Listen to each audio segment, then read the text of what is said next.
Run the plate and VIN. I'm already on it. Just hang right here for me. Plate and VIN don't match. That's a problem. Dr. Mercer, I need you to step away from the car. Turn around.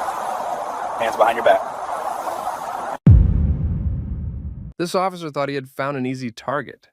A black man in a luxury car, late evening, quiet street, badge on one side, one driver on the other. In his head, the story was already written. The car probably was not his. The documents probably would not hold up. A little pressure would expose something. What he did not realize was that he was about to create a clear record of profiling, overreach, and bad judgment, all of it captured step by step. Tell me where you are watching from, and if you like stories where abuse of authority gets exposed by facts, like the video, and subscribe. The stop happened in the medical district just after dark. Dr. Adrian Mercer was driving home after a long day at work. He had spent the day moving between surgery and hospital business. He owned the luxury car. It was legally registered. It was insured. He was not doing anything unusual. He was heading home. Officer Daniel Kessler noticed the car first. Then he noticed the driver. That was when the stop really began in his mind. He waited for a traffic reason and used a minor lane change issue to pull the car over. Dr. Adrian Mercer did exactly what a driver is supposed to do. He pulled over safely. He stayed inside. He waited for instructions. When Officer Kessler walked up to the window, he asked for license, registration, and insurance. Dr. Adrian Mercer handed them over right away. Everything matched. The name on the license matched the registration. The insurance was active. The plate matched the vehicle. That should have ended the ownership question. It did not. Officer Kessler looked over the documents and started asking questions that had nothing to do with a normal traffic stop. He wanted to know whether the car really belonged to Dr. Adrian Mercer. He asked how long he had owned it. He asked where he got it. He asked whether it was leased, financed, or borrowed. He asked where Dr. Adrian Mercer was coming from and what he did for work. The answers were calm and direct. The car was his. The paperwork was valid. There was no confusion in the documents and no sign of theft. But Officer Kessler did not treat the paperwork as proof. He treated it like something that needed to be challenged until it matched his assumption. That is what changed the stop. A normal officer checks documents to confirm facts. Kessler was doing the opposite. He had already decided the facts were wrong, and now he was looking for a way to force the stop in that direction. Dr. Adrian Mercer understood very quickly that this was not really about the lane change. He did not argue. He did not try to impress the officer. He did not start talking about status or money. He answered what he needed to answer and stayed controlled. Officer Kessler took the documents back to his patrol car and ran the checks. The vehicle did not come back stolen. The registration was current. The insurance was active. There was still no factual basis for a theft theory. He kept going anyway. Over the radio, he started describing the stop in a way that made it sound more serious than it was. He suggested there were concerns about ownership.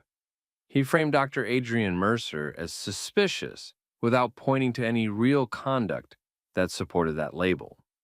He was not reporting a clear problem. He was setting up a version of events that might justify pushing the stop further. That mattered later because the cameras were telling a different story. The dash camera showed a routine stop. The body camera showed a driver who stayed calm, followed instructions, and gave valid documents. The radio traffic showed Officer Kessler trying to build suspicion before he had evidence for it. He returned to the car and started asking the same questions again, in slightly different ways. He was trying to catch Dr. Adrian Mercer in some inconsistency. There was none. The answers stayed the same because the facts stayed the same. At that point, the stop had already gone past what it should have been. Officer Kessler was not checking a traffic issue anymore. He was trying to make Dr. Adrian Mercer explain why he was allowed to own his own car. That was the real stop, not the lane change, not safety, not a paperwork issue. Just one officer refusing to accept what was already in front of him. Dr. Adrian Mercer did not help him stretch it into more than that. He stayed measured. He answered clearly. He did not give the officer anything that could honestly be called threatening, evasive, or disorderly. That only made Officer Kessler more determined. He went back to broad language. He talked about needing more verification. He acted like the stop still had unresolved issues, even though the basic checks had already come back clean. He kept the pressure on because he did not want to admit that the premise of the stop had failed. Then he took the next step and asked Dr. Adrian Mercer to get out of the car. Dr. Adrian Mercer complied. Outside the vehicle, he asked what the actual issue was. It was a fair question. The documents were valid. The car had not been flagged as stolen. There was no obvious reason for the stop to keep expanding. Officer Kessler did not give a clear answer. He stayed vague. He talked in general terms about ownership concerns and verification. That vagueness was important. It showed he still had no concrete basis for what he was doing. He circled the car, stalled for time, and kept trying to turn doubt into evidence. But doubt is not evidence. Disbelief is not probable cause. And a luxury car does not become suspicious just because an officer thinks the wrong person is driving it. Dr. Adrian Mercer could see what was happening. The officer was building the whole stop around a theory he could not prove. He was using the time, the uniform, and the pressure of the roadside to make that theory feel official.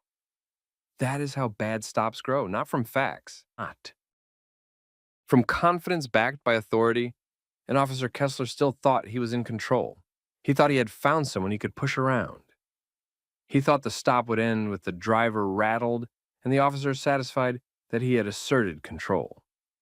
He did not know he was standing there with cameras recording every unsupported decision. He did not know dispatch records would preserve the way he framed the stop. And he had no idea who Dr. Adrian Mercer really was in that city. At that point, to him, this was still just a driver he did not believe. That mistake was about to cost him. Officer Daniel Kessler had already stretched the stop far beyond the traffic reason he used to initiate it. By then, he was no longer checking anything in a normal way. He was trying to save the assumption that had driven the stop from the beginning. He had seen a black man in a rare car, decided that ownership did not make sense, and now he was too deep into that idea to step back cleanly. Dr. Adrian Mercer was standing outside the car, calm, cooperative, and clearly asking for a real explanation. Officer Kessler still did not have one. He had valid identification. He had valid registration. He had active insurance. The vehicle had not come back stolen. There was no actual conflict in the paperwork. So instead of pointing to facts, he kept relying on general language about verification and concern. That was the point where the stop became dangerous in a legal sense. The problem was no longer disrespect. The problem was that Kessler was holding a man on the roadside without a solid basis and trying to make that detention sound more justified than it was. He had already used the radio to frame Dr. Adrian Mercer as suspicious. Now he needed the stop to produce something that would support that framing. He started pressing harder. He asked the same ownership questions again, but now the tone was different. It sounded less like inquiry and more like accusation. He wanted details about when the car had been purchased, how it had been paid for, and why Dr. Adrian Mercer was driving through that area at that hour.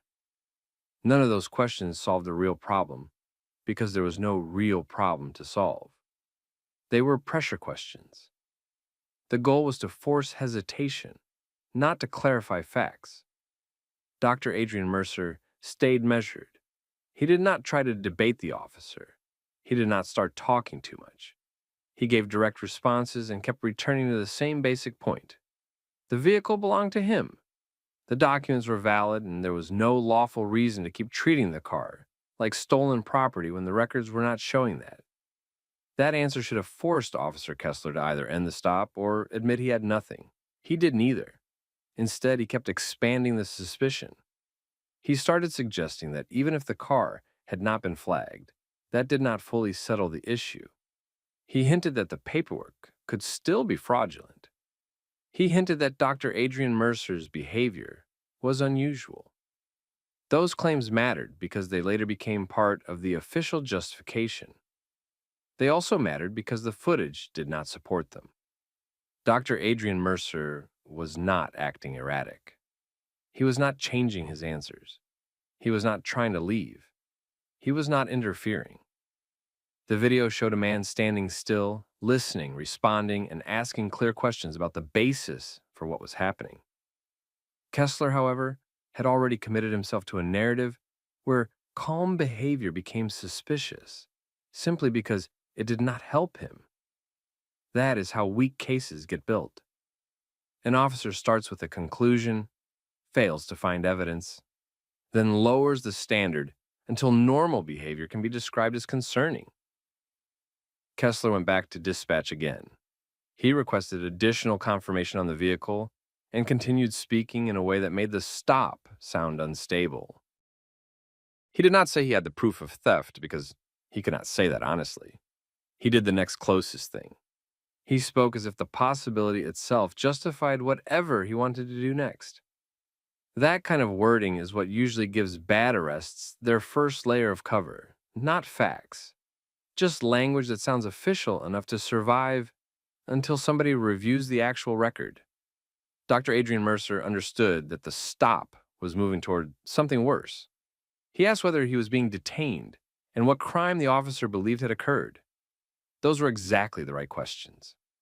They put pressure back on the officer to name a legal basis instead of hiding behind tone and repetition. Officer Kessler still did not give a clear answer.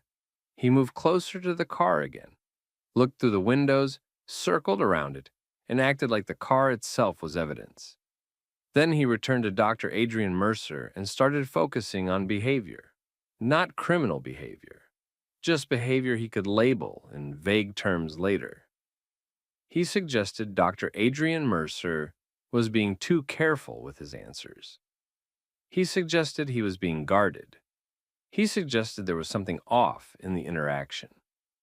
All of that would later collapse because the cameras showed exactly what the stop looked like. There was no visible panic, no hostility, no attempt to mislead. What Kessler called suspicious was really just a man refusing to panic in front of an officer who was fishing. At that point, Kessler had a choice. He could end the stop, issue whatever traffic warning or citation he wanted, and drive away. That option was still there. It would have been the lawful option. It would also have required him to accept that he had built the stop around a false assumption. He was not going to do that. Instead, he crossed the line. He told Dr. Adrian Mercer he was being detained on suspicion related to possible vehicle theft and fraudulent ownership documents. That was the first time he tried to turn his theory into a formal basis for action. The problem was obvious. He still had no concrete evidence for either claim. He had no stolen vehicle hit. He had no contradictory VIN return. He had no conflicting ownership record in front of him. He had no forged document identified by any actual check. He had a guess, and he had spent enough time repeating that guess to himself that he began treating it like probable cause. Dr. Adrian Mercer responded the same way he had handled the entire stop. He did not escalate. He did not resist. He asked what facts supported that detention when the records had already come back clean. Kessler did not answer in a way that could survive later review. He just kept asserting control and speaking as if authority itself made the detention lawful. Then he made the arrest. He put Dr. Adrian Mercer in handcuffs on the roadside and treated the moment as though it were the natural result of a careful investigation. It was not. It was the result of one officer refusing to let go of a biased assumption. The arrest was illegal the moment it happened because the factual basis was not there. The cameras would later make that simple. Dr. Adrian Mercer did not fight him. He did not shout. He did not give Kessler the scene he seemed to want. He stood there, let the cuffs go on, and kept asking the same clear question in different forms. What lawful basis do you have to arrest me when the vehicle is registered to me and there is no evidence it was stolen? That question hung over the whole scene. Kessler could not answer it directly because every real check had already undercut his theory.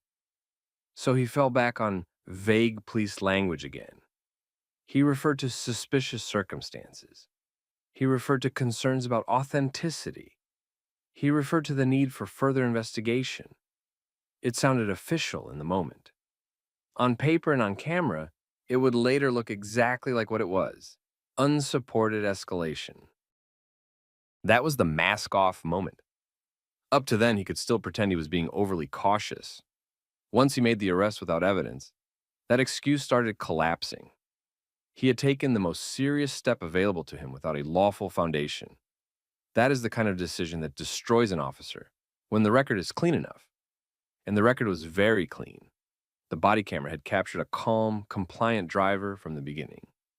The dash footage had captured a routine stop with no visible sign of criminal conduct. The dispatch log had captured the way Kessler slowly built a story around suspicion instead of reporting concrete facts. Once all three were put together, the arrest would look exactly like profiling dressed up as police work. Kessler still did not understand how exposed he was. He was focused on control. He had handcuffed the driver. He had turned the stop into an arrest. In his head, that probably felt like confirmation that he had been right to push. Some officers mistake escalation for validation. They think that once they make the arrest itself gives the stop weight. It does not. If the basis is weak, the arrest only makes the misconduct easier to see. Dr. Adrian Mercer was placed by the patrol car, while Kessler continued trying to make the story sound stronger over the radio. He repeated concerns about ownership.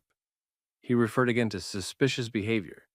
He talked as if the detention had revealed something meaningful. It had not. Nothing new had appeared. The arrest had not uncovered evidence. It had only locked in his bad judgment. Then the stop started turning against him in a way he had not expected.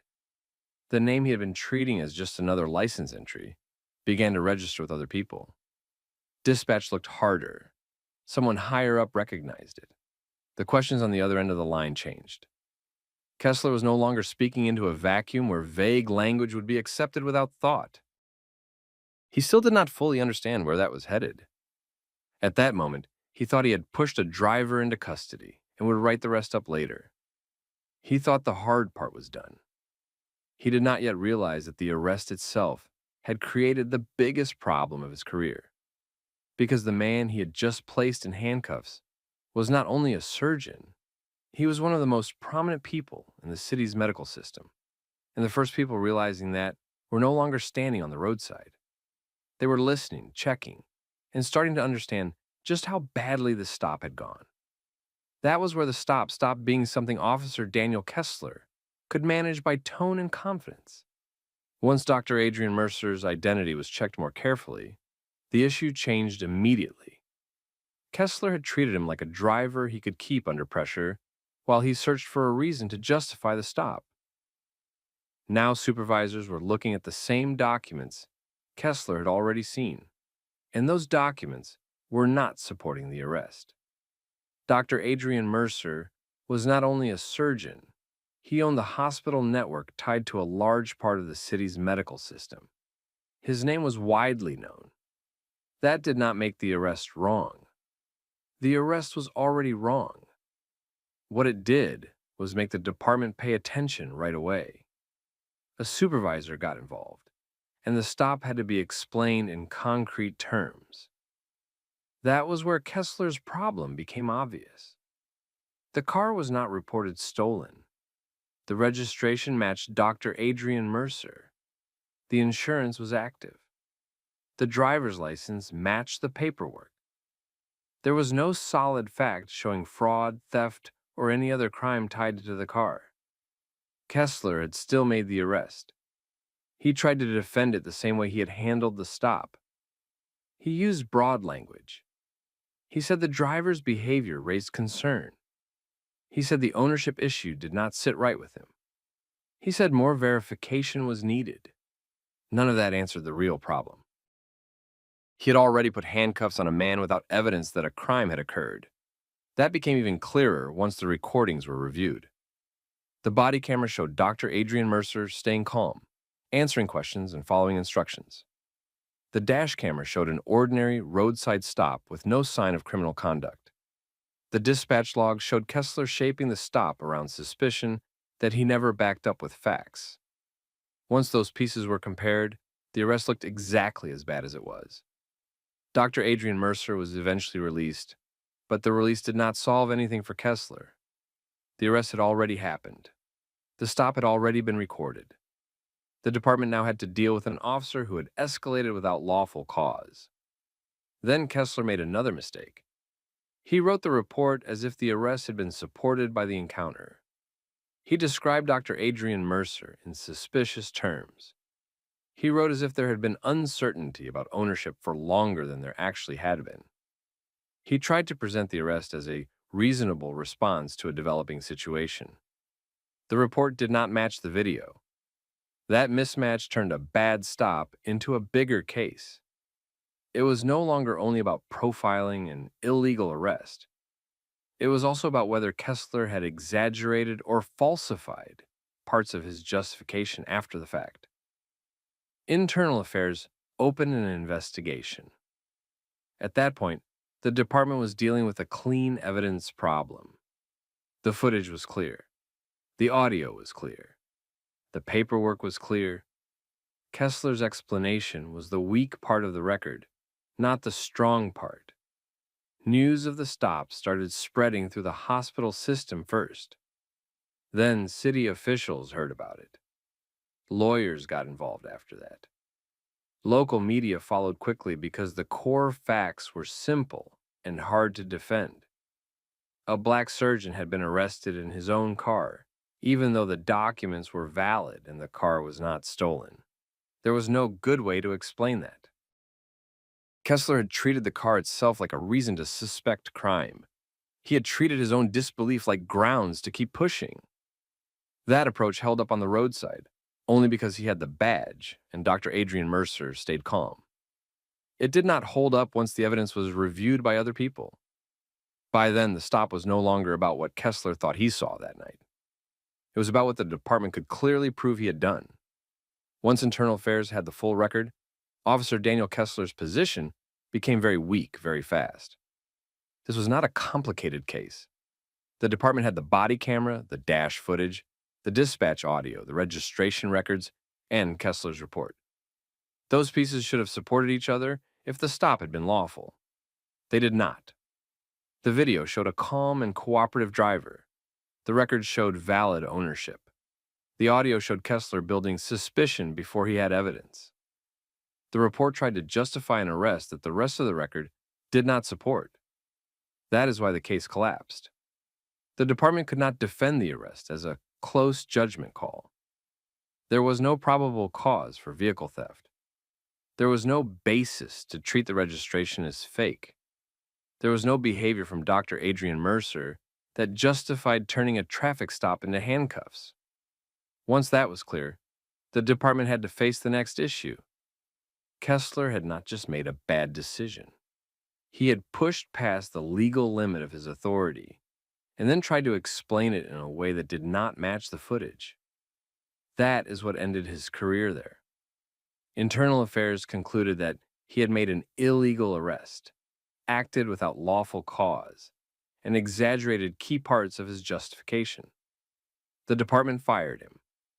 They could not keep him after that without accepting the risk that every future arrest, report, and courtroom appearance tied to his name would be attacked through this stop. Once an officer loses credibility that cleanly, the badge becomes hard to defend. Kessler had started that night thinking he could control the scene because he had authority, and Dr. Adrian Mercer was alone on the roadside. In the end, that same stop became the record that destroyed him.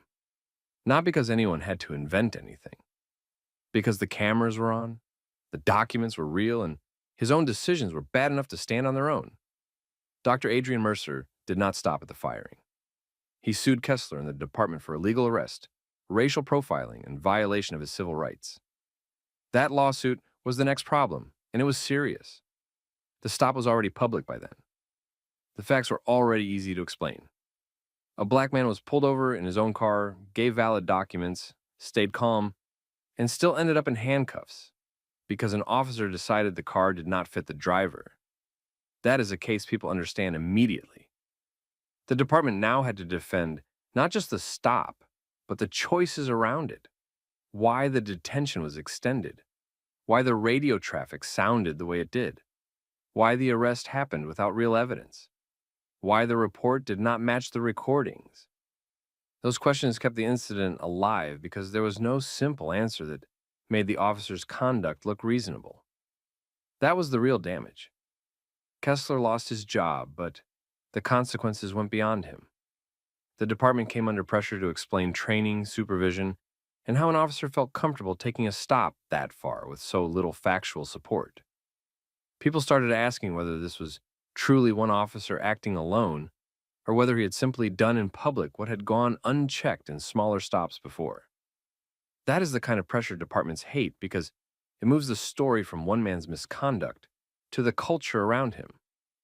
The hospital system did not let the matter fade either. Dr. Adrian Mercer was too visible, too established, and too careful in the way he handled the stop for the department to dismiss him as a difficult driver or a misunderstanding. He had done everything right. That made the case stronger. It removed the usual excuses. There was no aggressive behavior to point to, no refusal to comply, no confusion in ownership records, just a biased assumption, an illegal arrest, and a report that could not survive review. That is why the ending was satisfying. Officer Daniel Kessler thought he was dealing with someone he could intimidate and define on the spot. He thought he could turn disbelief into authority and authority into custody. Instead, he created a clean record of misconduct. It cost him his badge. It pulled him into court. It put his conduct under a microscope he could not control. And that is the real lesson here. This story was never about a car by itself.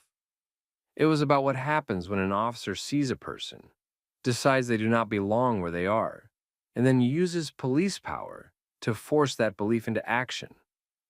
The reason Kessler lost in the end was simple. He had no facts. He had a bias, and he acted on it anyway. Once the footage was reviewed, the uniform could not protect him from what he had done. A lot of officers count on the moment being all that matters. They count on pressure, confusion, and the assumption that their version will carry more weight than the driver's. That works until the evidence is clear enough. Then the whole thing flips. The same stop they thought they controlled becomes the proof against them. That is exactly what happened here. Let me know what you would have done in Dr. Adrian Mercer's position. And if you have ever seen a stop like this turn into something it never should have become, put your thoughts in the comments. Share the story with somebody who needs to hear it, and subscribe for more stories like this. All right, both of you, IDs, right now. What's the reason? You're in an area with break-ins. I need to know who you are. Just standing here is not suspicious. What specific facts made you stop us? You two look like you're scouting, like you're casing places. That's not a fact, that's a guess. Start me a second unit, possible drug activity. The Mesa officer thought he was stopping just another black couple he could pressure, confuse, and send on their way with no questions asked. He had no idea he was already talking himself into a record, into radio traffic he couldn't clean up later, and into a stop that another officer was about to examine line by line. What he tried to sell as a routine contact was already turning into the kind of encounter that exposes exactly how bad stops happen in the first place. Before this goes further, drop where you're watching from in the comments. And if you follow stories about accountability, bad stops, and people who know how to hold their ground without losing control, hit like and subscribe. This started in Mesa, Arizona, in a quiet commercial area that didn't give the officer much to work with. Parked cars, storefronts, low traffic, no crowd, no active disturbance. Edward Ellison and Tiana Ellison were standing there like countless other people stand near businesses every day, talking and minding their own business. Nothing dramatic. That's what made what happened next so telling. The officer rolled up and skipped right past normal contact. He didn't come in like someone checking on a situation. He came in like he'd already decided what they were. His first move was control, identification, questions framed like commands. Then the real tell came out fast. He started implying that they didn't fit the area, not directly at first. Officers who do this a lot usually don't say the ugliest part immediately. They circle it. They let the suspicion hang in the air and act like everyone is supposed to understand what they mean without them having to say it clean. Edward and Tiana caught it right away. They didn't match his energy. That mattered. A lot of people think the turning point in these encounters comes when voices rise. Sometimes it does. Here it came because the couple refused to help him build the stop for himself. They stayed calm and made him do the work. Edward asked what legal basis he had for stopping them. Tiana asked whether they were actually being detained. Very simple questions. The kind that sound almost too basic until an officer can't answer them. And he couldn't. Instead of naming a crime, he drifted into theory. He suggested they might be scouting homes or businesses. That was the first invented layer, not based on a report, not based on observed tools, forced entry, masks, lookout behavior, or anything real. Just a theory built around presence. Two black people standing in a place where, in his view, they needed to explain themselves. That was the engine under the whole thing. Tiana quietly started recording audio. That decision changed everything, even though the officer didn't know it yet. That's how a lot of these encounters work. The person trying to control the scene thinks the moment belongs to him because he has the badge, the radio, the uniform, the official posture. But the record starts moving in another direction, a phone in a hand, audio running, timestamps, tone, word choice. What was asked? What was dodged? What got added later? Once that exists, the story doesn't belong only to the officer anymore. Edward kept pressing the same point, not arguing all over the place, not taking the bait, just bringing it back. What crime was being investigated? Were they free to leave? What facts created suspicion? The officer still wouldn't answer straight. He pushed harder instead. That's another bad sign. When an officer has lawful grounds, he usually states them. When he doesn't, he often tries to replace legal clarity with pressure. Then he called for backup, and he made it worse. Over the radio, he added possible drug activity. Just dropped it into the encounter like he needed a heavier label to justify the direction this was going. No drug scene, no suspicious items, no exchange, no odor described, no paraphernalia, no actual criminal conduct. Nothing in the situation as described supported that leap. He just needed something uglier, something that would make the stop sound more defensible once other units started listening. That's the part officers sometimes forget. Radio traffic isn't just theater for the moment. It's evidence later. Once a false narrative enters the log, it can either be supported or it can collapse. There isn't much room in between. Edward and Tiana heard the shift. So did anyone who would have reviewed the dispatch trail later. The stop had now moved from vague suspicion to active narrative building. Same encounter, same empty facts, bigger accusation. The officer kept trying to make them play the role he'd assigned them. He wanted nervousness. He wanted overreaction. He wanted one bad sentence, one angry move, one excuse to say his instincts had been right all along. He didn't get it. Tiana stayed steady. Edward stayed direct. They didn't help him fix the holes in his own stop. That's what made the scene more dangerous for him, even if he didn't realize it yet. Because once a stop like this fails to produce facts, the officer has two choices: end it or double down. He doubled down. By then, the whole contact had become something bigger than one patrol officer talking too much in a parking area.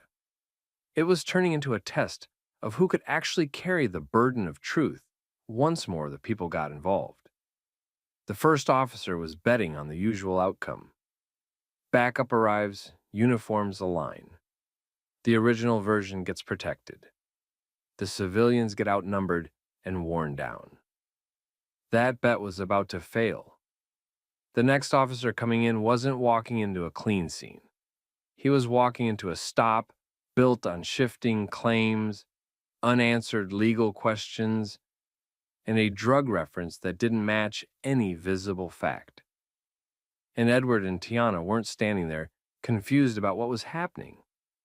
They were tracking every piece of it, calmly, precisely.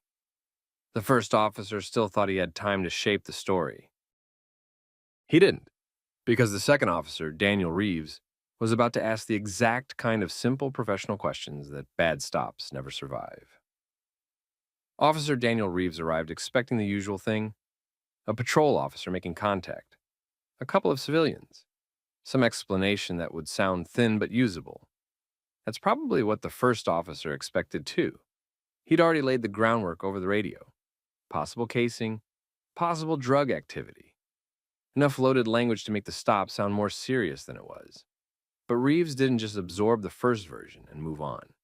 He started asking basic questions, the kind that should have been answered immediately if the stop had any real foundation. What exactly had been observed?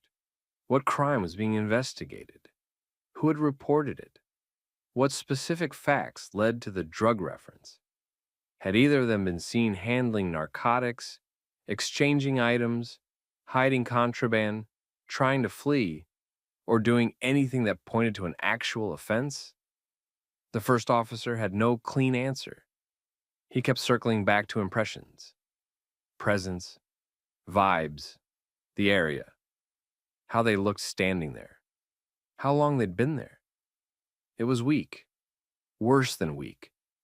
It sounded like a man trying to reverse engineer reasonable suspicion after he'd already made the stop. And Reeves could see it. That changed the whole energy of the scene. Not loudly, not dramatically. This wasn't one officer openly dressing another one down in front of civilians. It was subtler than that, more damaging too. Reeves kept it professional. He asked short questions. He stuck to facts. He didn't rescue the first officer by adding his own assumptions. That alone started stripping the stop down to what it really was. Edward and Tiana noticed it right away. They could tell Reeves wasn't eager to rubber stamp what had already happened. He wasn't hostile toward them. He wasn't performing solidarity for the first officer. He was looking for something objective he could write down and defend later. He wasn't finding it. The first officer felt the shift, too. And this is where officers like that often get themselves in deeper trouble. Instead of backing out cleanly, he started trying to soften his earlier language without fully letting it go. He hinted that it was just a field interview, just a routine check, just making contact in an area where businesses and homes mattered, just trying to be proactive. That might have worked if he hadn't already gone further, but he had. He'd already implied they didn't belong there. He'd already floated the theory that they were scouting locations for crime. He'd already injected drugs into the radio traffic.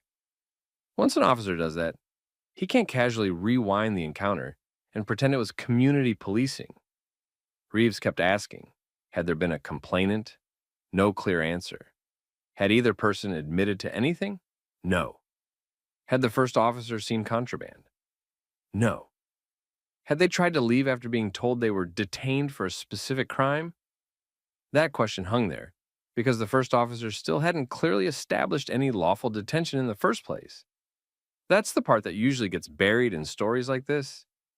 People talk about attitude, tone, respect, officer safety, all the vague language that lets bad stops breathe. But the real center of it is simple. What specific articulable facts existed? At the moment the officer decided these two people weren't just citizens standing in public, but potential criminals who needed to identify themselves and justify being there. Reeves was effectively forcing that question into the open, and there still wasn't a real answer. Edward stayed locked in. He didn't start grandstanding just because another officer seemed more professional. He kept it narrow, legal basis, facts, detained or not detained. He wasn't trying to win the street argument. He was making sure nobody could later pretend this had been some chaotic misunderstanding. Tiana did the same, calm, focused, recording, still running. Then the stop broke open. Edward and Tiana presented federal credentials, not in some flashy way, not as a threat. They didn't suddenly become louder or smug. They just produced identification that changed what the first officer thought he was dealing with. Tiana's credentials tied her to civil rights work. And in that moment, the first officer understood something ugly all at once. This wasn't going to stay trapped inside his version of events. These weren't two people he could intimidate, delay, or confuse until they gave up and left. They knew exactly what mattered. Records mattered. Language mattered. Sequence mattered. Every claim he'd made was now a potential exhibit. His tone changed immediately. That's always revealing. Not because authority should only be respected when a person has status. That's the whole problem. He hadn't treated them like ordinary people entitled to ordinary rights. He'd treated them like convenient suspects until he saw credentials he associated with consequence. Then suddenly he sounded measured, more polite, more casual, more interested in wrapping things up without friction. Too late. Reeves had already seen enough. The recording already existed.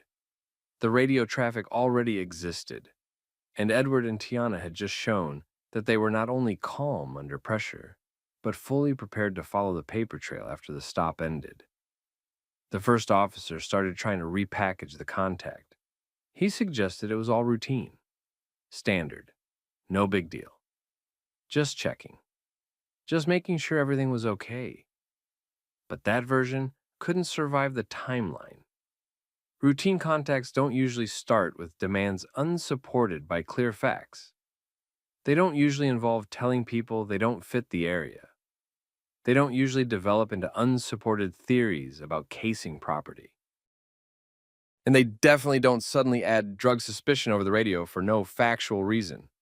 The whole thing was now sitting in plain view. A bad stop. A changing story. A backup officer who wouldn't decorate it with fake certainty.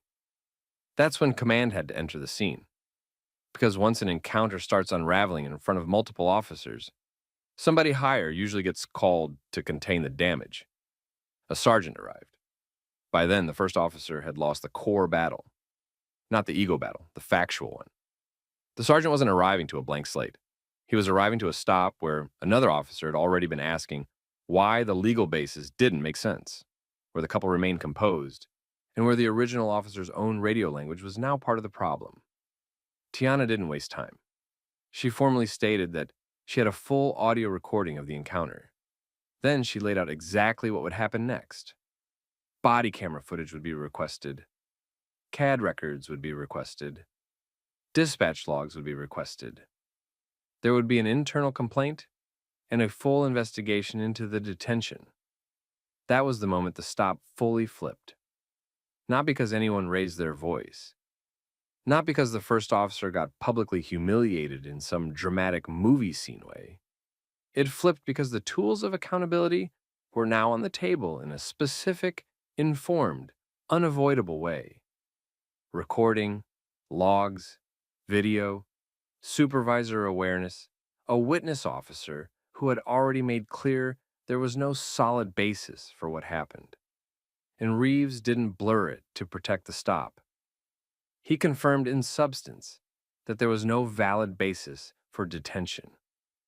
That's a brutal thing for a bad stop. Once that gets acknowledged on scene by another officer, the original version starts dying before the report is even written. The sergeant had very little room left. He couldn't credibly turn the couple into the problem. They were calm, consistent, precise. He couldn't sell the stop as some fast-moving uncertainty.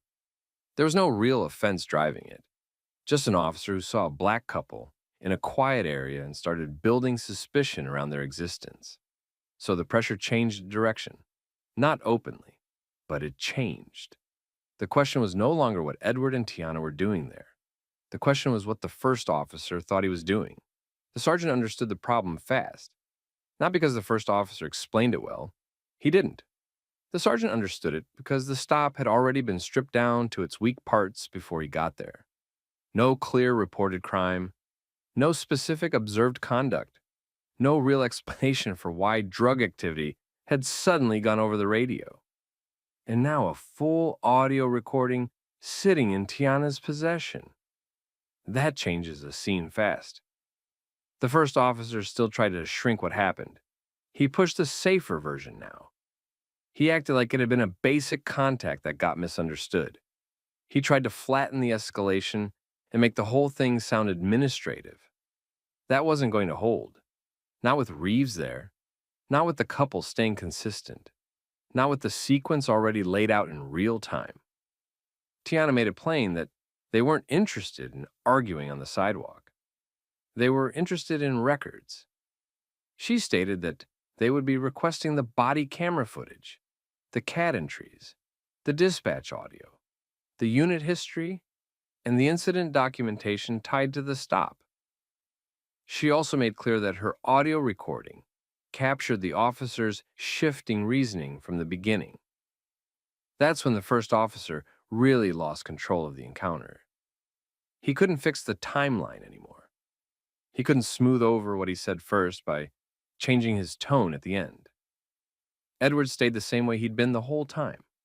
Calm, focused, no speech, no performance. He kept it on one issue. There had been no lawful basis to turn them into suspects. That was the point. Everything else was cleanup. Reeves didn't retreat from what he'd already made clear. He confirmed in front of the sergeant that there was no valid basis for detention based on what had been personally observed. That mattered more than people realize. Internal cases often turn on whether someone inside the system is willing to say the obvious before the paperwork gets massaged. Reeves did. He didn't make a scene. He didn't need to. He just didn't help bury it. At that point, the sergeant did the only thing left to do. He ended the stop. Edward and Tiana were released. No citation, no warning, no contraband, no criminal referral, no supporting facts for the drug claim. Nothing. The entire encounter had started with suspicion and ended with emptiness. That's usually the clearest sign that the suspicion was never real in the first place. And that's where some people think the story ends. Couple gets released, bad stop over, everybody goes home. Not this time. Because the real damage for the first officer started after the scene was quiet again. Edward and Tiana followed through. They didn't let the encounter turn into one of those stories people tell privately and never document. They moved fast. Records requests went in. The audio was preserved. Notes were made while every detail was still fresh. Times, sequence, exact shifts in language. The point where the officer suggested they didn't fit the area. The point where he floated the casing theory. The point where drug activity suddenly appeared with no factual basis. The point where Reeves started asking the questions the first officer couldn't answer. The point where the tone changed after credentials came out. Every important move had a place on the timeline. That made it dangerous for the department to dismiss. Internal investigators had a simple problem in front of them. If the officer's version was legitimate, the evidence should support it. The body camera should show objective facts. The CAD notes should line up with the stated basis for the stop. The dispatch traffic should reflect actual observations. The secondary officer's account should reinforce the original decision. That's what would have saved him. It didn't. The review started focusing on the gap between what he claimed and what he actually had. Investigators looked at the stop itself, then started widening the lens. Prior contacts, radio traffic patterns, similar incidents. Other times he escalated vague encounters into criminal suspicion without clear legal grounds. That kind of review is where trouble gets real, because one bad stop can be explained away by people who want to protect the badge. A pattern is harder to hide. And the patterns started to matter. Supervisors had to ask why this officer kept turning thin observations into heavier accusations. Why ordinary presence kept becoming detention pressure. Why unsupported criminal theories kept showing up in his field contacts. Why the language in his stops seemed to grow more serious whenever he needed cover for an encounter that began with almost nothing. He got pulled from street duty while the investigation moved forward. That wasn't the final consequence, but it was the first public sign that the department understood this couldn't just be brushed aside as a misunderstanding. Street duty is trust. Once that trust gets questioned inside the department, everything tightens around the officer. Reports get read differently. Old contacts get revisited. Supervisors stop assuming judgment and start checking it. The case also spread beyond internal channels. What happened to Edward and Tiana got discussed the way these incidents usually do when they hit a nerve. First among people who already knew how these stops happen. Then among people who had their own stories. Same structure, same tactics. Officer sees someone and decides they don't belong, pressures them for identification, invents a theory, then goes fishing for something bigger when challenged. People recognize the pattern because they'd lived versions of it. The only difference here was that this one had cleaner evidence than most. That's why the recording mattered so much. Without it, the first officer could have leaned on the usual defense. He could have said the couple seemed evasive. He could have said there were indicators that didn't fully translate into a report. He could have claimed his radio language got misunderstood in a fluid situation. He could have hidden behind officer safety and proactive policing and all the other catchphrases that make bad stops harder to challenge. The recording boxed him in. Reeves boxed him in too. That combination was brutal. One record from outside the department, one witness from inside it. Same basic conclusion. The suspicion didn't come from facts. The facts were being invented to support the suspicion. That's the heart of the story. The officer didn't lose because Edward and Tiana had status. He didn't lose because they produced federal credentials. He'd already lost before that, really. He lost because he tried to build a criminal narrative around a black couple doing nothing wrong, and that narrative got preserved before he could rewrite it. The credentials just made him realize too late that the people in front of him knew exactly how to force the system to answer for it. And that part matters. A lot. Because rights aren't supposed to depend on whether the person stopped knows civil rights procedure, knows records law, knows how dispatch logs work, or has a second officer willing to tell the truth. Ordinary people deserve lawful treatment too. The story hits hard because it shows how often accountability still depends on preparation, documentation, and somebody refusing to play along with a false frame. Edward and Tiana didn't win by outshouting him. They didn't win by getting emotional and trying to beat a badge with volume. They won by staying locked on facts, by not letting the officer turn the encounter into a personality contest, by recording, by asking the same legal questions he didn't want to answer, by understanding that oversight starts the second someone decides to preserve the truth instead of trusting the system to do it for them. That's why the stop fell apart. Not because the officer had a sudden change of heart. He changed tone only when he saw possible consequences.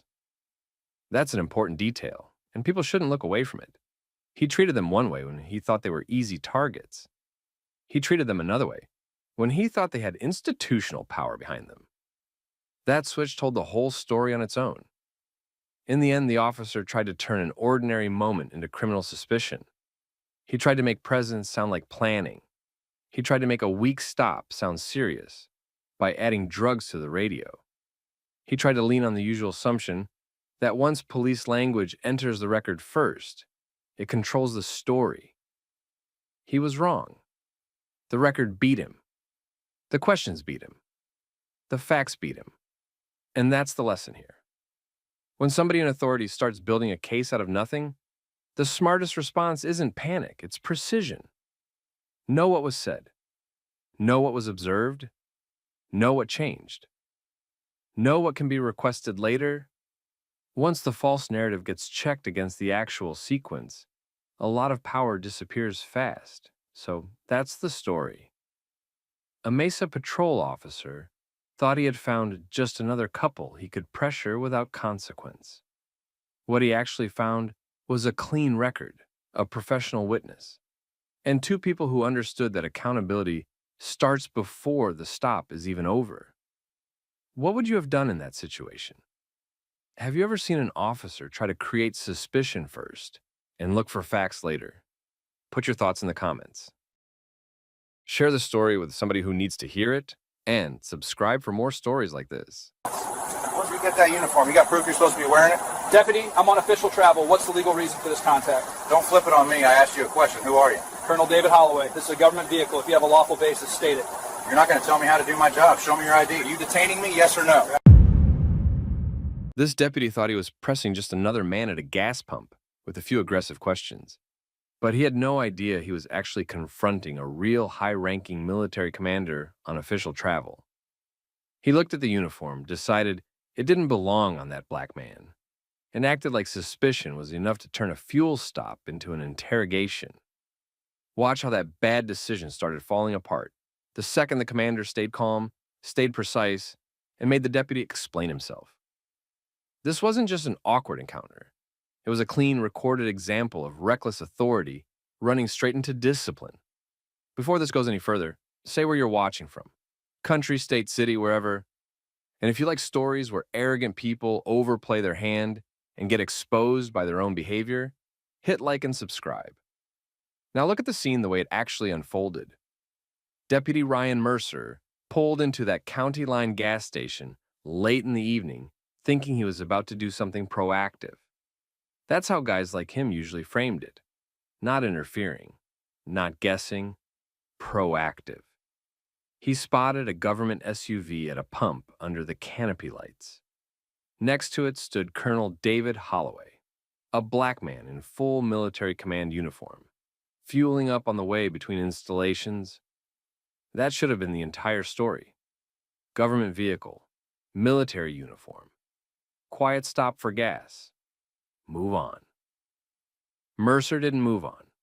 He got out, locked onto Holloway almost immediately, and walked straight toward him with the kind of energy that told everyone nearby this wasn't a greeting. He didn't start normal. He didn't introduce himself in any professional way that matched the situation. He went right at the uniform. He wanted to know why Holloway was wearing it, where he got it, whether he was actually military, whether he had proof he had the right to wear it. That right there told the whole story honestly. Mercer wasn't reacting to a crime. He was reacting to what he thought looked out of place, and Holloway caught that instantly. Holloway didn't flinch, didn't match Mercer's tone, didn't start explaining himself like he owed a stranger a life summary at pump number 4. He answered respectfully. Short, controlled. He made it clear he was on official travel, and then asked the question Mercer clearly didn't want asked back.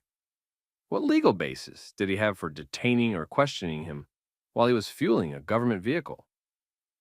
That was the first moment Mercer had a chance to reset. He could have backed up, realized he'd gone in too hot, and corrected himself. A professional officer would have done exactly that. He didn't. He took Holloway's composure personally. Bad officers do that all the time. They hear a calm legal question and treat it like disrespect because they were expecting nervousness, apology, or submission. Mercer had already decided he was in control of the whole interaction. When Holloway didn't play small for him, Mercer got sharper. He kept pressing the same point. Uniform, identity, proof. He acted like the mere possibility that someone could impersonate military personnel gave him the right to turn his own assumption into a field investigation with no clear basis. That's where ego started driving the stop. Not law, not facts. Ego. Holloway stayed where he was, posture straight, voice even, movements minimal. The more Mercer poked at him, the more obvious the contrast became. One man looked trained. The other looked irritated the training wasn't working on him. A truck driver fueling 2 pumps over started watching. So did a woman by a compact sedan near the store side. Inside, the cashier kept glancing up through the glass because Mercer's body language was getting louder even before his voice did. People know what routine police contact looks like. This didn't look routine. This looked personal. And it had started fast. About 10 minutes earlier, Holloway had taken the exit because he still had miles to cover and the fuel gauge had dropped lower than he liked. He was traveling in a marked government vehicle on a standard movement between installations. Nothing unusual there. No speeding, no traffic stop, no suspicious call attached to the plate. He'd pulled in, parked cleanly by the diesel-capable pump, stepped out in uniform and started fueling. That should matter. It mattered later, at least. Mercer had entered the lot from the far side and seen the scene in pieces before he saw it as a whole. Government vehicle, black man in command uniform, quiet gas station. For most people, that adds up to nothing. For Mercer, it triggered some ugly mix of suspicion and entitlement. He didn't think through what he was seeing. He reacted to it. He treated Holloway's presence in that uniform like it needed to be justified to him first. That was the original sin of the whole encounter. Not caution, not investigation, assumption. Mercer shifted position and started moving around the SUV, looking it over like he was waiting for something to validate what he already believed. Holloway noticed it. Witnesses noticed it. Mercer wasn't gathering facts in any orderly way. He was fishing. He wanted the vehicle to look wrong. He wanted the answers to sound wrong. He wanted the scene to become the story he'd already written in his head. Holloway didn't help him write it. He kept bringing Mercer back to the same issue. Was he being detained? If so, for what reason? If not, why was Mercer demanding identification in that tone over a lawful uniform in a government vehicle? Clean questions, tight questions. The kind that sound even stronger when the other person can't answer them directly. Mercer didn't have good answers, so he started replacing answers with force of presence. He stepped closer. He repeated demands. He leaned harder on the idea that the uniform itself might be fake. He made it sound like Holloway had created the problem by not immediately handing over whatever Mercer wanted. And that's another thing officers like Mercer do. They create the conflict, then blame the target for not making it easier. By then, the woman at the next pump had her phone angled low. Not dramatically, just enough. The truck driver had stopped pretending not to listen. The cashier had already guessed this was heading somewhere bad, because Mercer's posture had gone from questioning to challenging. Holloway still hadn't raised his voice. That made Mercer look worse every second. Then Mercer made the move that really buried him later. He got on the radio and called for backup. Not because Holloway had threatened him. Not because Holloway reached for anything. Not because there was any visible crime. He called because Holloway's calm wasn't giving him the result he wanted, and he needed other deputies to arrive and validate the pressure he'd started. Worse than that, he framed the situation in a way that suggested he might be dealing with someone impersonating military personnel. That wording mattered. A lot. Dispatch recorded every word. Bodycam kept rolling. Witness phones kept catching pieces of the tone and timing. Mercer was building a record against himself and didn't know it yet. And Holloway knew exactly what kind of officer he was dealing with now. Not the cautious kind. Not the competent kind. The insecure kind. The kind who confused being challenged with being undermined. The kind who thought authority meant nobody should ever ask him to justify what he was doing. That's where this stopped being a bad interaction and started becoming a career-ending one. Because once backup started moving, verification would start moving too. And Mercer had just escalated a no-issue fuel stop into an official suspicion call against the wrong man. Really the worst possible man. Mercer kept the pressure on after the backup call. He stayed focused on the uniform and acted like that alone justified everything he was doing. He wanted identification. He wanted proof. He wanted Holloway to explain himself in a way that made Mercer feel in control again. That was the real problem now. The stop had stopped being about facts. Mercer was trying to force the scene to match the suspicion he started with. Holloway didn't help him do that. He answered in a controlled way and brought the issue back to the same point. He was standing beside a government vehicle, fueling it during official travel, and Mercer had walked up treating him like a criminal without explaining any legal reason. That was the issue, not Mercer's gut feeling, not Mercer's personal disbelief, the actual reason for the stop.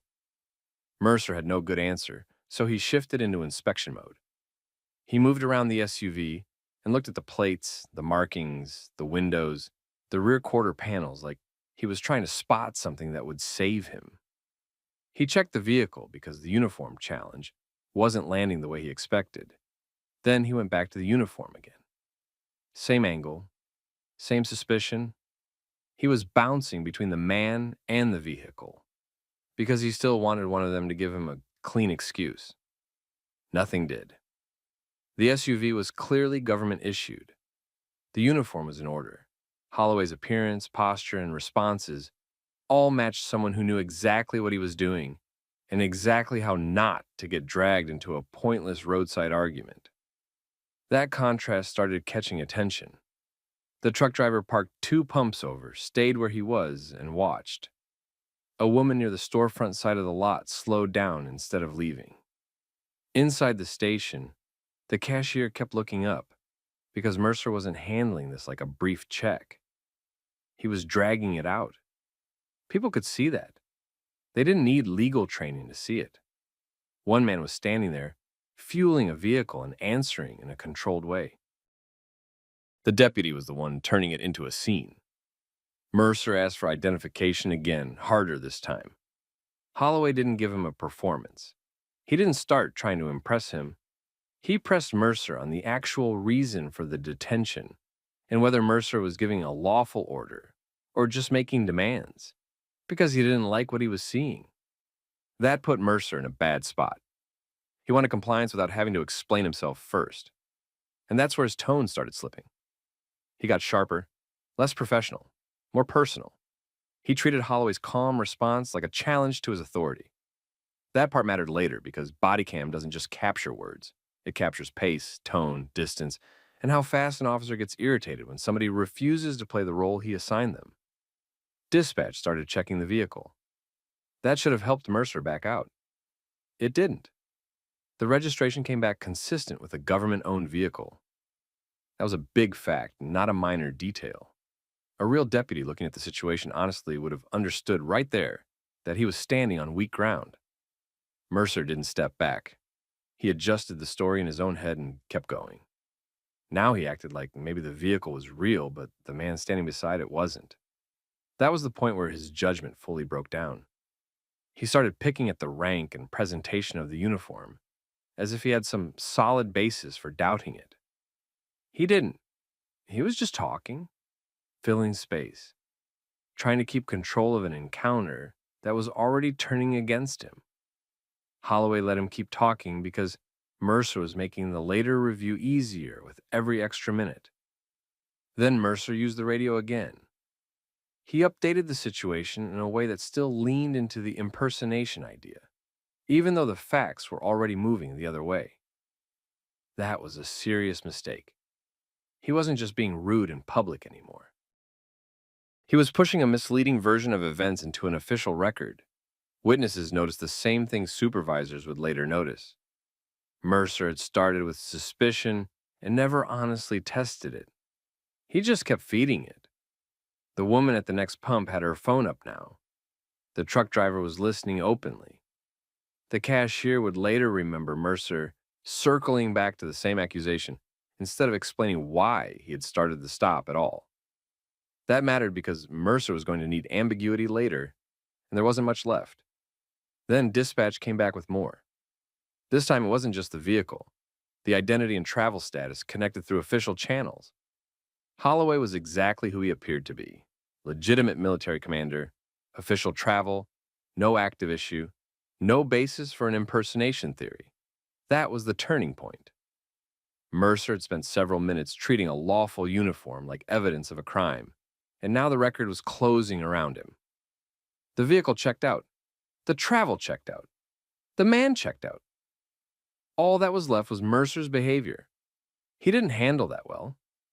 He hesitated, tried to stay in control of the scene without admitting he had pushed it too far. That only made it worse.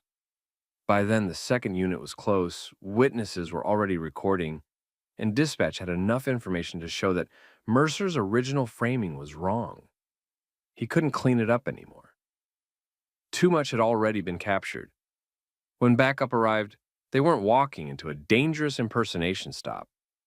They were walking into the aftermath of Mercer making a bad call and refusing to let go of it. That changed the atmosphere right away. The focus shifted off Holloway and onto what Mercer had actually done. And that was the real problem now. Not the uniform, not the vehicle. Mercer. He had challenged a lawful military commander without clear legal grounds, escalated the stop after getting no evidence of wrongdoing, and pushed a false suspicion hard enough to call in other deputies. Once that became clear, the encounter stopped being about Mercer's authority and started becoming about Mercer's credibility. That was not a fight he was going to win. The second unit pulled in and saw the problem almost immediately. Not because Mercer explained it well. He hadn't. The problem was the scene itself. A marked government SUV sat at the pump. Colonel David Holloway stood beside it in full command uniform. He wasn't acting evasive. He wasn't moving around. He wasn't doing anything that matched the kind of radio framing Mercer had pushed out. Mercer looked like the only person there trying to turn it into something bigger. That matters. Officers read scenes fast. Good ones do anyway. The arriving deputies looked at Holloway, looked at the vehicle, and then looked at Mercer. By then, dispatch had already confirmed enough to kill the impersonation angle, so the backup officers weren't stepping into uncertainty. They were stepping into Mercer's bad call, while it was still sitting in plain view under the gas station lights. Mercer still tried to hold the scene. He stayed close, kept talking, and acted like he was still running a valid stop. But it was falling apart on him in real time. The core issue was settled. Holloway was legitimate. The travel was legitimate. The vehicle was legitimate. Mercer had started with suspicion, escalated with attitude, and ended up with nothing behind it. Holloway didn't need to do much at that point. He stayed composed and answered what needed answering. He didn't get dramatic, didn't try to embarrass Mercer in front of the other deputies. He kept the focus where it belonged. Mercer had initiated the confrontation over the uniform itself and kept pushing even after facts started cutting against him. That was the whole issue, and by then everybody standing there could see it. The other deputies weren't blind. They could hear the gap between Mercer's earlier radio tone and the reality in front of them. They could also see Holloway's bearing, not just the uniform, the way he spoke, the way he held himself, the way he kept asking for the legal basis instead of getting pulled into Mercer's nonsense. None of that looked like a man pretending to be something he wasn't. Mercer's problem now was simple. He had created a stop that only made sense if his assumption turned out to be right. It didn't. So every extra second he stayed aggressive just made the review worse later. One of the other deputies asked the practical questions: travel status, assignment movement, vehicle confirmation.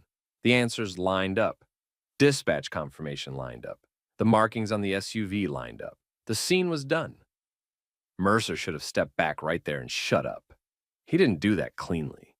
He tried to linger in that half-defensive, half-authoritative mode officers slip into when they know they've messed up, but still want to look firm in front of coworkers. He acted like he had only been checking things out, just being cautious, just doing his job. That excuse already looked weak, and it got weaker the more people considered how he had actually started. He hadn't approached with neutral caution. He'd gone straight at Holloway over the uniform. He'd demanded proof before explaining any legal reason for the stop. He'd circled the vehicle, trying to manufacture support for his own assumption. Then he'd called backup and leaned into an impersonation theory that official checks did not support. That wasn't caution. That was bad judgment. The witnesses could tell the atmosphere had shifted. The truck driver was still there. The woman recording hadn't left. The cashier inside kept watching because the energy had changed from confrontation to exposure. Mercer wasn't in control anymore. He was standing inside the consequences of his own behavior, and everybody could feel it. Holloway made one thing clear before the scene ended. He stated in a calm and direct way that wearing lawful authority and carrying oneself with discipline should never be treated as suspicious just because an officer decides it doesn't look right on the person wearing it. That was the line that stuck. Not because it was theatrical, because it was accurate. It cut right through everything Mercer had been trying to hide behind. And Mercer knew it. He didn't have a comeback for that. There wasn't one. He had challenged the wrong man for the wrong reason, in the wrong way. And too many people had watched him do it. Once Holloway's status was settled, the rest of the contact had to unwind. Mercer could no longer justify detaining him. He could no longer sell the stop as a developing investigation.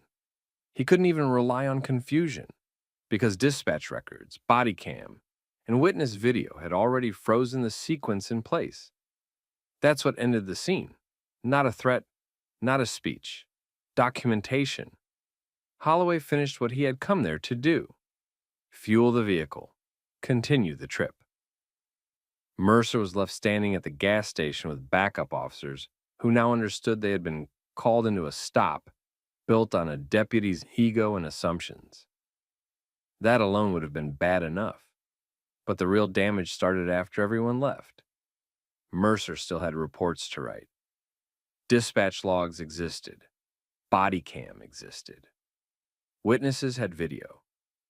And now, supervisors would have to look at a stop where a deputy had openly challenged a lawful military commander with no clear legal basis, escalated the encounter after getting no evidence of wrongdoing, and misrepresented the situation over the radio badly enough to bring in another unit. A lot of officers survive messy encounters because the details stay fuzzy. Mercer didn't get that luxury. Too much of this one was captured. By the next day, the footage was already being reviewed from multiple angles. Bodycam showed how Mercer opened the contact. Dispatch audio showed how he framed it. Witness clips showed the tone and pacing from outside law enforcement's own camera angle. And once those pieces got laid side by side, his credibility started collapsing fast. Because now it was impossible to pretend this had been a routine check that just got clarified. It hadn't. He had targeted Holloway first, then tried to justify the targeting after the fact. That distinction was going to cost him. By the next morning, Mercer's problem had moved out of the gas station and into review. That's where bad stops usually get stripped down. No attitude, no adrenaline, no chance to improvise. Just sequence, footage, audio, and policy. And Mercer's sequence was ugly. Sergeant Alicia Bennett started with the body cam. She watched Mercer pull in, step out, and go straight at Colonel David Holloway over the uniform. That point mattered because it killed the idea that this started as some broad safety check or neutral contact. He had focused on the man first and treated the uniform itself like a reason for suspicion. Then she watched him demand identification before giving any clear legal basis for the stop. Then she watched him keep pressing after getting nothing that supported the direction he had chosen. That alone was bad. Then she pulled the dispatch audio. That made it worse. Mercer hadn't just made a poor decision in person. He had sent that poor decision into the system. His backup call leaned into possible military impersonation even while basic facts were already cutting against that theory. That meant other deputies rolled in with a false impression because Mercer had framed it that way. Supervisors take that seriously. Once an officer starts misrepresenting facts over radio, The problem stops being simple bad judgment and starts becoming a credibility issue. Then the witness videos came in. Then those clips didn't replace Bodycam. They sharpened it. They showed the pacing from the outside. They showed Mercer circling the government SUV, repeating the same suspicion, and staying locked on Holloway long after a reasonable deputy should have backed off.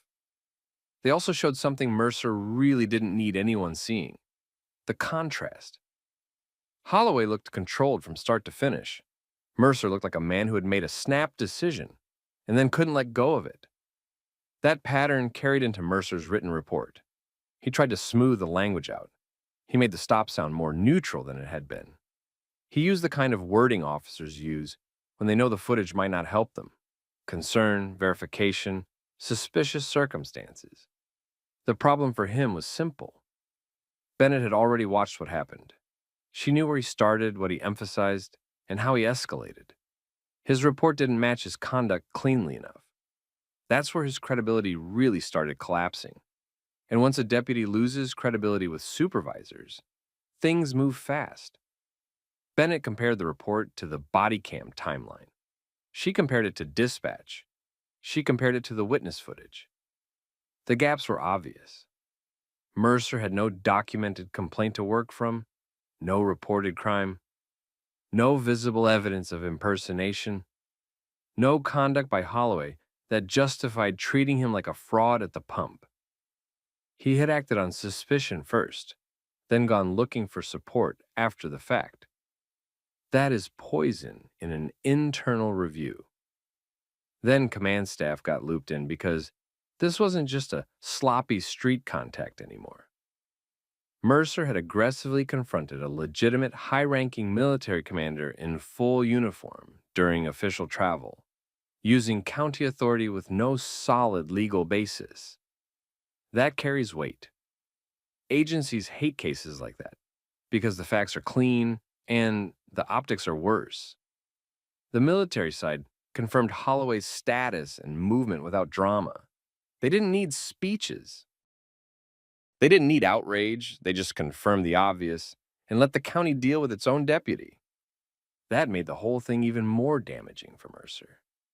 There was no gray area left, no uncertainty, no real factual dispute, just conduct. The review found several problems at once. Mercer initiated the encounter without clear legal justification. He fixated on the uniform itself instead of any actual unlawful behavior. He escalated after failing to find evidence that supported his suspicion. He framed the stop inaccurately when calling for backup. Then he wrote it up in a way that softened what the footage clearly showed. That combination ended him.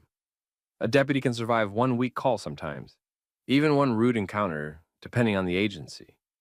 But bad initiation, bad escalation, misleading radio framing, and a report that doesn't line up with recorded evidence, that stack usually breaks a career. It broke Mercer's. He was placed under internal investigation first. Then he was pulled from duty. Then the final decision came down. Termination. Badge gone. Career over. Not because somebody yelled louder than him. Not because Holloway threatened a lawsuit on the spot. Because Mercer's own record trapped him. Video, audio, sequence, policy. That's the part people miss when they talk about accountability. They expect one big dramatic moment. Most of the time, it's not that. It's slower and colder. A supervisor watching footage 3 times. A timeline getting written. A report getting compared against audio. An officer realizing too late that every version he offers sounds weaker than the one already on camera. Holloway didn't spend the next week doing interviews or trying to turn himself into the center of a public fight. He continued his duties. He documented what happened. He cooperated where needed. And he let the process do what it was supposed to do. That restraint mattered. It also exposed the biggest difference between the two men. Holloway carried real authority and didn't need to perform it. Mercer had county power, misused it, and then lost it. The second review replaced ego with facts. The gas station incident kept circulating inside the county for a while. Officers talked about it. Staff talked about it. Not because it was complicated, because it was clear. A deputy saw a black man in a command uniform, decided it didn't look right to him, and acted on that feeling like it was enough. Then the cameras showed exactly what that decision looked like in the real world. And that became the lesson. Not every abuse of authority ends with handcuffs or a courtroom. Sometimes it ends with a file, a review, and a deputy cleaning out his locker because he couldn't control his assumptions for 5 minutes at a gas pump. That's what got Ryan Mercer. Not bad luck. Not politics, his own choices. And Colonel David Holloway never had to do anything dramatic to expose that. He just stayed disciplined, asked the right questions, and let Mercer keep talking until the record was complete. That's the whole story. One man relied on ego. The other relied on discipline. Only one of those holds up when the footage starts rolling back. Tell me what you think. Was Mercer just reckless, or did he show exactly who he was the second he walked up to that pump? And if you've ever seen authority abused like this, put it in the comments. Share the story with somebody who gets what real accountability looks like, and subscribe for more stories like this. Put the phone away right now. I'm calling my dad. No, you don't get on the phone while I'm talking to you. I'm not doing anything wrong. Get off the phone now, or this turns into a problem. This is already a problem. You still haven't told me what crime you think happened. Now, you will deal with U.S. Marshal. Officer Evan Rourke thought this was going to be one of those easy park stops. A teenager, a backpack, a couple questions, a quick flex of authority.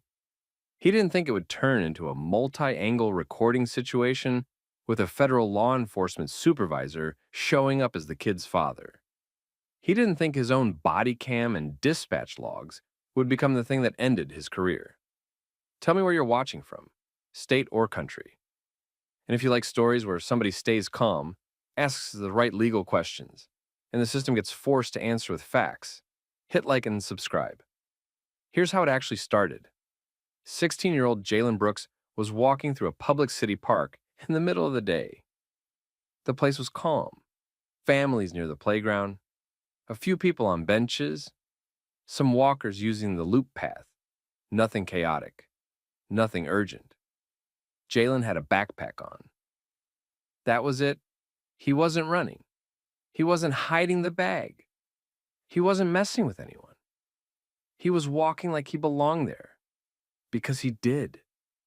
It was a public park. Officer Evan Rourke was patrolling nearby in his cruiser. He saw Jalen and turned in. No radio call came in. No dispatch note about a suspect. No park employee flagged him down. Rourke didn't arrive because of a complaint. He arrived because he decided Jalen didn't fit in his head. Rourke parked and walked straight toward Jalen. He didn't stay back and talk normal. He closed distance and set a controlling tone. The kind of approach that tells a person, without saying it, that they're already being treated like a problem. Rourke started with questioning who Jalen was, what he was doing, why he was there. Jalen didn't get loud. He didn't get sarcastic. He kept his hands where they could be seen and answered in the most controlled way possible. Then he asked the only two questions that mattered.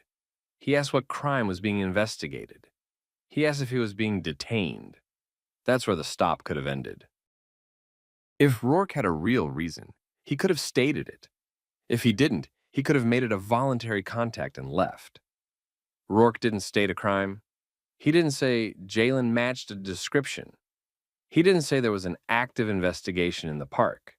He pivoted into something else. He demanded ID, not once, repeatedly, like repetition would turn it into a legal requirement. Jalen didn't hand it over because Rourke still hadn't explained what crime he was investigating or why Jalen was being stopped. Jalen stayed calm and kept returning to the same point. If this is a detention, say the reason. If it isn't, he should be free to go. That frustrated Rourke, and you could see his strategy shift. He started trying to build suspicion out loud. He treated Jalen's calm as disrespect. He treated the questions as defiance. He started acting like the problem wasn't the lack of a reason, but the fact that Jalen wasn't acting scared. Then Rourke broadened the questioning. He asked where Jalen was coming from, where he was going, why he chose that park, what was in the backpack, who he was meeting. He wasn't tying any of it to a reported crime. He was fishing. He wanted something he could write down later. While this was happening, people nearby started paying attention. One person on a bench lifted a phone and started recording. Another person on the walkway did the same. Someone near the parking lot stopped and held their phone up from farther away. Now there were witnesses and cameras, more than one angle, more than one person. That matters because it changes what an officer can claim later. Rourke noticed the phones. He didn't calm down. He got more controlling. That's when he pushed for a search.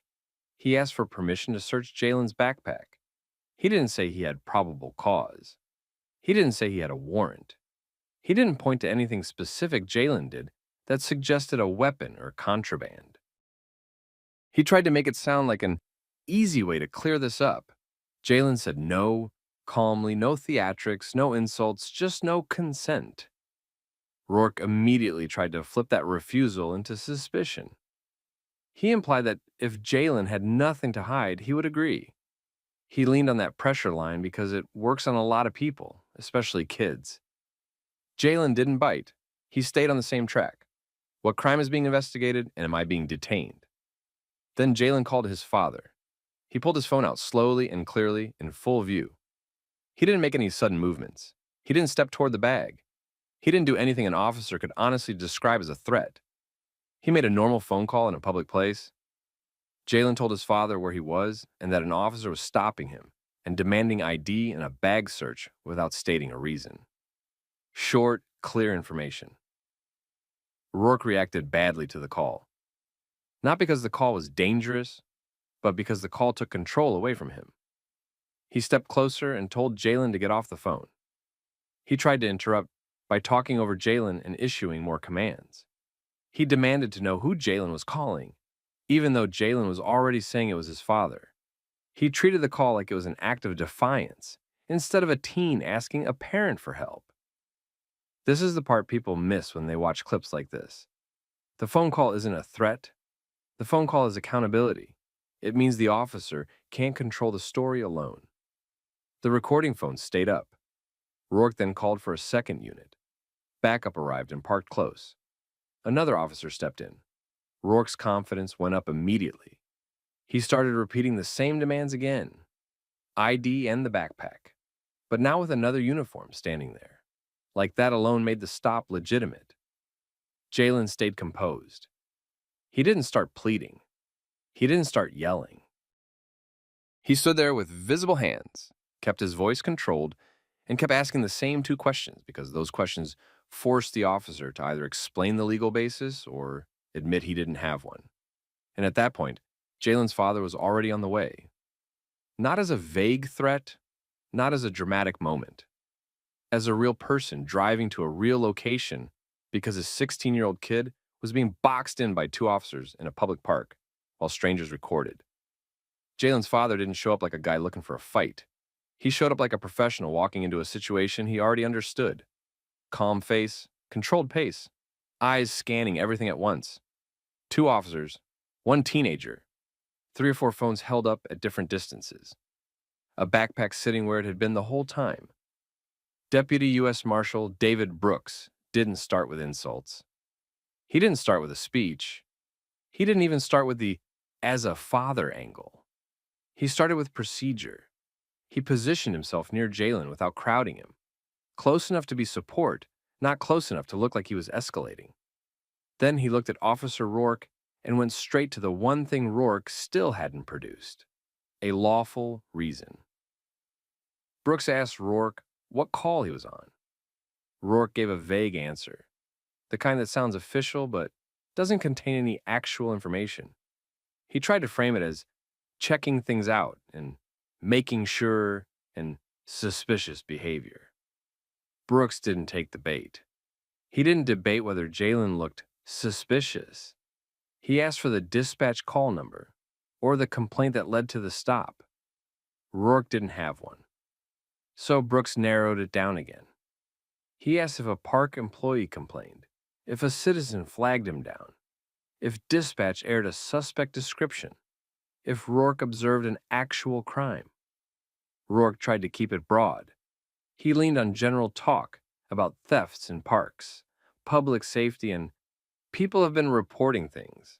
Nothing concrete, no date, no description, no direction of travel, no clothing description, no victim, no timeline. Brooks watched him do it and didn't let him drift. He asked what specific crime was being investigated right now, in that moment. Rourke still didn't answer cleanly. He pivoted to the backpack. He suggested the bag was the reason. Like a backpack in a park was evidence of something by itself. Brooks immediately cut that off with the obvious point. People carry backpacks in parks every day. If the bag is the reason, then everybody is a suspect. That's not a standard, that's an excuse. Rourke then tried the next move officers use when they don't have a basis. He reframed the situation as the kid's behavior. He focused on Jalen not handing over ID, on Jalen asking questions, on Jalen not consenting to a search.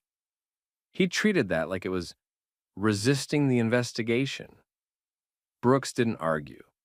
He asked a simple question that forced Rourke into a corner. Was Jalen legally required to provide ID at that point? And what specific facts created reasonable suspicion for a detention? Rourke didn't like that question because it's the kind of question that gets replayed later on Bodycam, in front of supervisors, in court. Rourke tried to save it by switching explanations. First, it was park issues. Then it was odd behavior. Then it was refusing to cooperate. Each time Brooks pinned him back down to the same point. What started this, and what facts justified keeping a teenager stopped?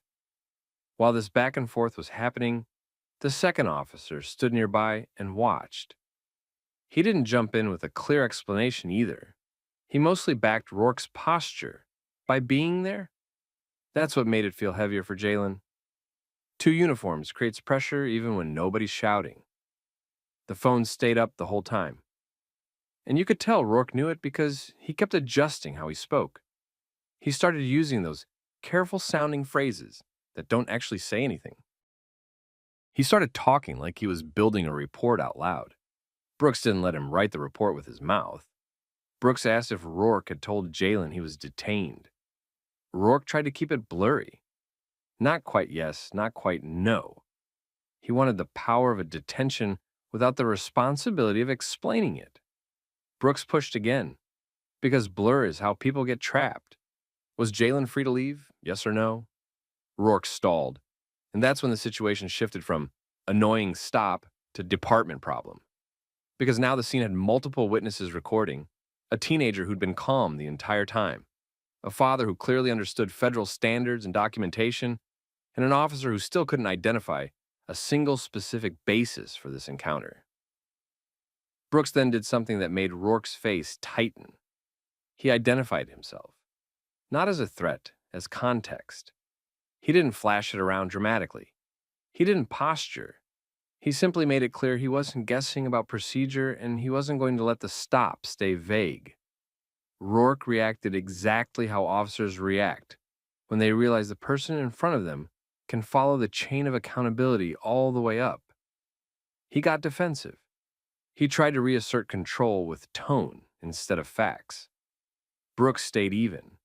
He told Rourke to call a supervisor. Rourke hesitated, then acted like that was unnecessary. He tried to keep it in the, we'll just handle it here lane. Brooks didn't move off it. Supervisor, now. Because if Rourke truly had a legal basis, a supervisor would confirm it. If he didn't, the stop needed to end before it got worse. Rourke made the call. And while they waited, Rourke tried one more time to pressure Jalen into the easy exit for the officer. Just show ID. Just let us look in the bag. Just make this simple. Brooks didn't allow that pressure to land. He kept Jalen focused on what mattered. Stay calm, hands visible, don't consent to searches, don't provide extra information beyond what's required, and keep everything observable for the cameras. A lot of viewers think the power moment is when someone yells the loudest. It isn't. The power moment is when somebody refuses to let an officer keep the reason fuzzy. And the supervisor was on the way to a scene that was already recorded from the bench, the walkway, and the parking lot. Lieutenant Naomi Vega arrived in her patrol SUV and parked close enough to see the group without walking into the middle of it blind. She stepped out, looked at the spacing, and took a quick read of the scene before anyone spoke to her. 2 officers were standing near Jalen. Jalen was still on the path with his backpack. His father was next to him. Several civilians were holding phones up from different spots. Nobody was rushing. Nobody was yelling. It had the look of a stop that had gone long and attracted attention. Lieutenant Vega walked up and spoke to Officer Evan Rourke first. She didn't open with a general question like, "What's happening?" She asked him to explain why Jalen was being detained.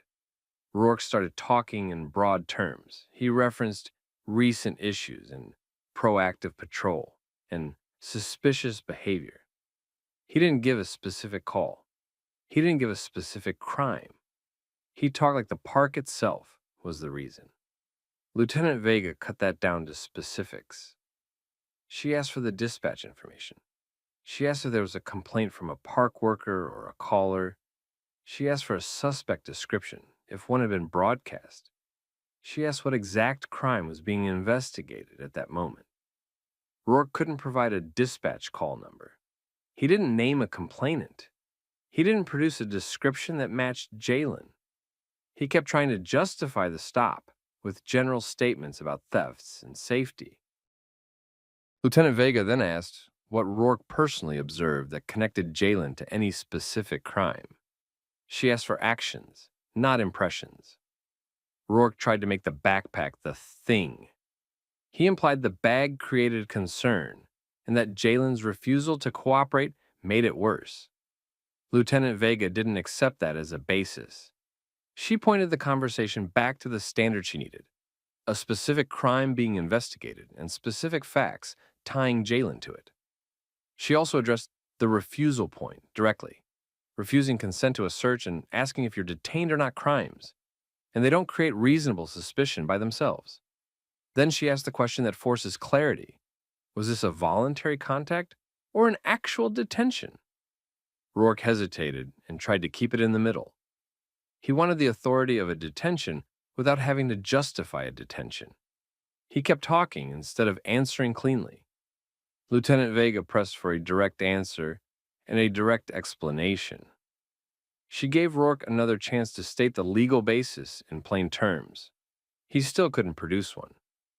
At that point, Lieutenant Vega took control of the scene in a practical way. She told Officer Rourke to disengage and step back. She directed the second officer to stop crowding Jalen and create space. You could see the posture change immediately because the supervisor's instructions were specific, not optional. Lieutenant Vega then addressed Jalen directly. She told him he was not being detained and that he was free to leave. She made sure it was said clearly in front of the witnesses and cameras, so there was no confusion about whether the stop had ended. Jalen didn't argue. He didn't gloat. He didn't say anything that could be turned into a new issue. He stayed composed, kept his hands visible, and moved with his father away from the officers. Deputy United States Marshal David Brooks didn't try to extend the confrontation either. He stayed focused on documentation. He asked Lieutenant Vega for the procedure to request body camera footage and dispatch records. He asked where to file a formal complaint and who would receive it. He also confirmed the officers' names and badge numbers while everyone was still present. Lieutenant Vega provided the basic information without turning it into a debate in the park. She kept the interaction short and controlled. Then she directed her officers to clear the area. Officer Rourke didn't have a final line. He didn't get to win the moment. He just had to stand there while a supervisor ended the stop and multiple phones kept recording. Jalen and his father left the park.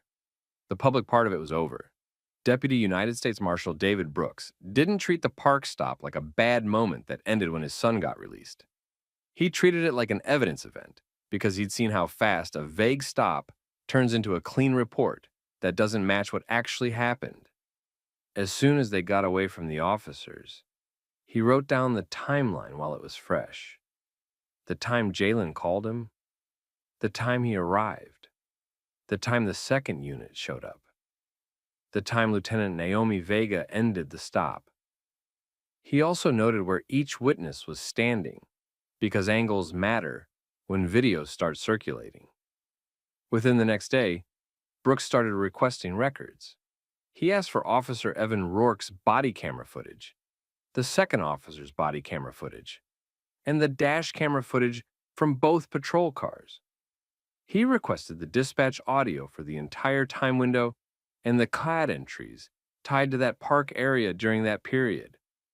He also requested any written bulletin or notice Rourke had referenced about park thefts, along with any call for service or park complaint log that would support the idea that Rourke had been responding to something specific. At the same time, Brooks filed a formal complaint with the department. He didn't write it like an emotional story. He wrote it like an incident report with timestamps. He stated that his 16-year-old son was stopped while walking through a public park, that the officer repeatedly demanded identification without stating a specific crime being investigated, that the officer repeatedly pressed for consent to search a backpack without a warrant or stated probable cause, and that the officer attempted to stop or disrupt Jalen's phone call to a parent. He included the detail that multiple witnesses recorded from different locations and that a supervisor arrived and ended the stop after the officer could not provide a specific basis for detention. When the footage and logs came back, they didn't support Rourke's narrative. The body camera showed Rourke initiating the encounter without referencing a dispatch call or complaint. It showed him escalating when Jalen stayed calm and asked whether he was being detained. It showed repeated ID demands and repeated pressure for a backpack search without a clear stated crime. The second unit arrival added presence, but it didn't add a reason. Dispatch audio and CAD entries made the problem clearer. There was no matching call number that sent Rourke to that park for a specific suspect. There was no complaint logged in that time window describing a teen like Jalen. If there was a park theft bulletin Rourke leaned on verbally, it didn't show up as a real-time directive tied to stopping Jalen, and it wasn't documented in a way that justified detaining a specific person. Rourke's written report then became the focus because it was the only place his justification existed in full. The problem was that his report language didn't line up with what the videos and logs showed. He described the stop like it began with a legitimate investigation and then required escalation. The footage showed the opposite order. He began with a subjective decision, then tried to create justification through questions Idaho demands and pressure for consent. He leaned on vague descriptions and framed Jalen's refusal to consent and refusal to volunteer ID as suspicious behavior, even though those choices were legal and were the same choices many people make when an officer can't explain a detention. With contradictions that obvious, the city had to treat it as a civil rights exposure, not a routine complaint. Brooks retained counsel and the case moved into a civil rights lawsuit based on an unlawful detention and coercive search pressure. The city reviewed the body camera, dash camera, and dispatch records and chose to settle rather than defend the stop in front of a jury with the footage playing. The settlement forced the city to do more than write a check. The department updated training and procedures around park stops and similar discretionary contacts.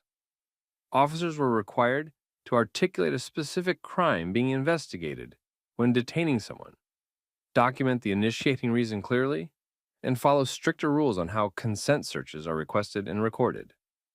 Supervisors were also expected to respond faster when a stop extended without a clear basis. Officer Rourke lost his job because the gaps weren't small mistakes. They went to the foundation of lawful policing. Initiating a stop without articulable facts, escalating to pressure compliance, and writing a report that didn't match the record. For Jalen, the result wasn't about winning an argument. It was about getting through a coercive stop without giving the officer an excuse, then watching the system get forced to account for what it did. For Brooks, it was a reminder that accountability isn't a debate in the moment. It's records, logs, footage, and a timeline that doesn't